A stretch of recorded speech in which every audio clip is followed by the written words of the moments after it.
So magandang umaga po sa kanilang lahat. Patuloy po tayo nagpapalabas ng Tropical Cyclone Bulletin every 6 hours at i-explain ko po sa inyo or i-breakdown natin yung nilalaman ng pinaka-latest Tropical Cyclone Bulletin na ipinalabas ngayong alas 11 ng umaga patungkol sa super typhoon na si Inday or may international name na Bobby. So sa latest satellite imagery animated ngayong umaga, mapapansin po natin offshore pa rin or malayo pa rin sa kalupaan ng ating bansa ang bagyong si Super Typhoon Inday.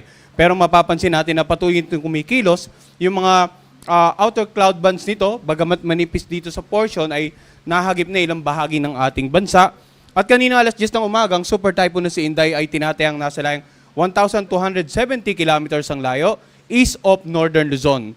Taglay nito ang lakas ng hangin na umabot hanggang 195 kilometers per hour. Malapit sa gitna at ang pagbugso, abot hanggang 240 kilometers per hour. Kumikilos naman sa direksyong west-northwest sa bilis na 20 kilometers per hour. So mapapansin natin, napakalawak ng kaulapan nito at meron pang mga ulap dito sa may bandang central at southern part ng ating bansa. Yan naman po yung pinag-iba yung habagat or southwest monsoon. Pero uunahin natin himayin yung mga wind signal, associated hazard, dahil sa super typhoon na si Inday, susunod naman kung ano inaasahan natin pag-ulan, dala ng pinag-iba yung habagat. Sa patuloy na paglapit ng super typhoon na si Inday sa kalupaan ng ating bansa, nakataas po ang Tropical Cyclone Wind Signal number 1 sa mga lalawigan na naka-highlight ng light blue dito sa ating mapa. Sa lalawigan ng Batanes, Cagayan kasama ang Babuyan Island, Apayao, Kalinga, Isabela, northern portion ng Aurora, dito sa northern at central portion ng Catanduanes, northeastern portion ng Quirino, eastern portion ng Ifugao, Ilocos Norte, eastern portion ng Mountain Province at northern portion ng Abra. Pag may wind signal po, number 1 po tayo, ibig sabihin, posibleng maranasan natin yung lakas ng hangin mula 39 hanggang 61 kilometers per hour with a lead time of at least 36 hours. So, it doesn't necessarily mean na may epekto agad sa mga oras ito. Binibigyan po tayo ng konting palugit, 36 hours or less, para mapaganda natin yung actual na lakas ng hangin na posible nating maranasan sa ating locality. Kaya sana po, wag magtakay mga kababayan natin na sasabihin nila naka-wind signal number 1 tayo, pero generally good weather po sa kanilang lugar. Paunang abiso po ito para sa paparating na hazard or lakas ng hangin na pwede nyong maranasan in 36 hours or less. Ngayon, sa pinaka-latest forecast track ng Pag-asa, base sa ating Tropical Cyclone Bulletin, mapapansin po natin ang current location ng super typhoon na si Inday at sa susunod na 4 na araw. Bukas nga ng umaga, inaasang nasa 875 kilometers silangan ng northern Luzon. Sa darating naman na Biyernes ay nandito sa 515 kilometers silangan ng Itbay at Batanes. At sa darating na Sabado ng umaga, halos nandito na sa northern boundary ng ating air responsibility. 470 kilometers north-northeast ng Itbay at Batanes. At sa darating naman na Linggo ng umaga, totally nasa labas na ng PAR sa layong 915 kilometers north-northwest of extreme northern Luzon. So, muli balikan natin yung forecast track. Ito pong pinakikitang mga forecast location, yun yung posibleng maging movement ng sentro ng bagyo nitong super typhoon na si Inday. It doesn't necessarily mean na ito po yung bagyo. Iyan lang po yung movement ng sentro. At pansinin din natin yung parang apa or cone-like feature na nakapalob itong center track natin. Ang area of probability, pinakikita po kung saan pa pwede yung maging actual na pagkilos. Maaring ang forecast natin is 875 kilometers ng northern Luzon over the next 24 hours, pero yung maging actual ay maaring pahilaga or more on the southern portion nitong point forecast natin ito. So that is why, sa mga kababayan natin, kung titingnan po natin yung ating forecast track at yung area probability, may tendency pa pala na mas maging malapit ang sentro dito sa may bandang dulong Hilagang Luzon. Kaya patuloy po tayong magbibigay ng 6-hourly update patungkol nga sa super typhoon na si Inday. All throughout its course, sa loob ng ating air responsibility, inaasahan po natin na super typhoon ito and then by Friday ay posibleng maging typhoon category na lamang. Pero malakas pa rin po yun, no? Super typhoon and typhoon category inside the PAR, sigurado yung epekto, possibly sa extreme northern Luzon area, bukod pa sa pagpapaybayan ng habagat.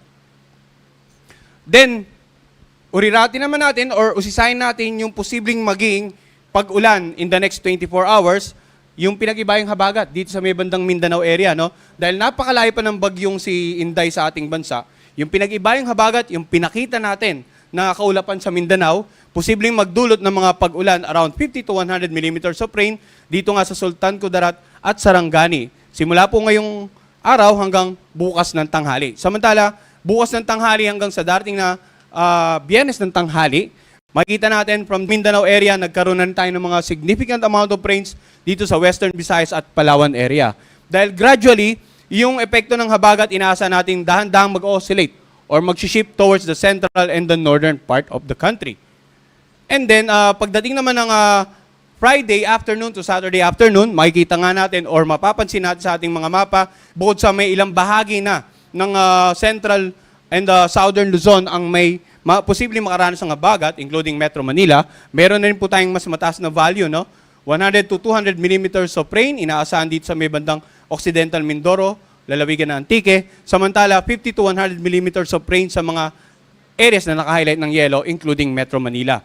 Ngayon, yung mga pag-ulan na dulot ng habagat ay posible pong magdulot ng mga pagbaha sa low-lying areas, mga pagbaha sa mga komunidad na malapit sa mga paligid ng or gilid ng mga ilog, lalong-lalo na kung continuous ang pag-ulan, may tendency umapaw, tumaas ang level ng tubig, at pwede rin magdulot ng mga pagguho ng lupa sa mga lugar na malapit po sa paanan ng bundok, lalong-lalo na kung ilang araw na pong nakakaranas ng pag-ulan. No? That is why, yung weather advisory, kasabay din po nating issue, along with the Tropical Cyclone Bulletin, para mabigyang abiso yung mga kababayan natin, and even the disaster managers para sa paghahanda sa peligro na dulot ng mga pag-ulan sa mga susunod na araw. In terms of malalakas na hangin naman, bukod kasi dun sa dalang hangin ng bagyong si Super Typhoon Inday, ang pinag-iba yung habagat ay pwede rin magdulot ng mga pagbugso, occasional na pagbugso ng hangin. Ngayong araw sa lalawigan ng Pangasinan, Zambales, Bataan, Calabarzon, nakararaming bahagi ng Mimaropa, Bicol Region, nakararaming bahagi ng Visayas at ng Mindanao. Sa mga susunod na 2 araw, bukas hanggang sa Biyernes, nakararaming bahagi ng ating bansa, pwede pong makaranas ng paminsan-minsang pagbugso ng hangin dahil nga sa pinag-iba yung habagat. Lalong-lalo yung mga lugar dito sa western section ng ating bansa. Samantala, kung inyo pong naiisip, ano nga ba yung posibleng maging highest wind signal na ating itataas, we're not ruling out the possibility 2 or 3. Kung magkakaroon ng more to the westward na movement within the area of probability, kung magkakaroon ng pagbabago sa direksyon, sa lakas, yun nga po, include natin sa ating 6-hourly Tropical Cyclone Bulletin. In terms of ano na may epekto nito sa lagay ng mga pag-aalon ng karagatan sa ating bansa. Dahil sa paparating na bagyong Super Typhoon Inday, may nakataas po tayong gale warning, no? Dito sa mga karagatan sa paligid ng Isabela at dito sa bayan ng Dilasag at Kasiguran sa may bandang Aurora, may nakataas po diyang gale warning dito rin sa may bandang northeastern coast of Northern Samar. Hanggat maaari, huwag na pumalaot dito yung mga kababayan nating mangisda at yung mga may maliit na sakyang pandagat. Samantala sa mga susunod na araw, no? This is good for 12 to 24 hours. Sa mga susunod na araw, posible pa pong lumawak yung mga bahaging karagatan, lalong-lalo na sa hilaga at silangang bahagi ng Luzon, ang magkaroon ng gale warning. Kaya ng hapon at alas 5 ng umaga. Samantala, ano nga ba inaasa nating impact naman ng hangin? No? Over the next 3 days, this is what we call the risk map. Base dun sa tinatayang paglapit ng bagyo. And makikita natin sa ating forecast track na since may kalayuan ang sentro nito, ina-anticipate natin na ngayong araw hanggang bukas, wala pa itong significant impact.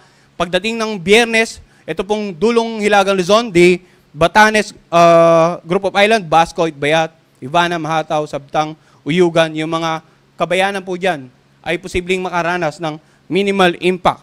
However, this will also be updated along with the tropical cyclone bulletins na ipinapalabas nga ng Pag-asa.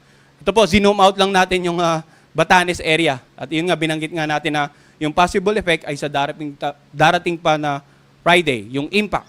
Pero, maaaring din itong mabago, kaya antabayanan po yung lahat ng forecast products and advisories coming from Pag-asa. At yan po muna latest mula dito sa Pag-asa Weather Forecasting Center.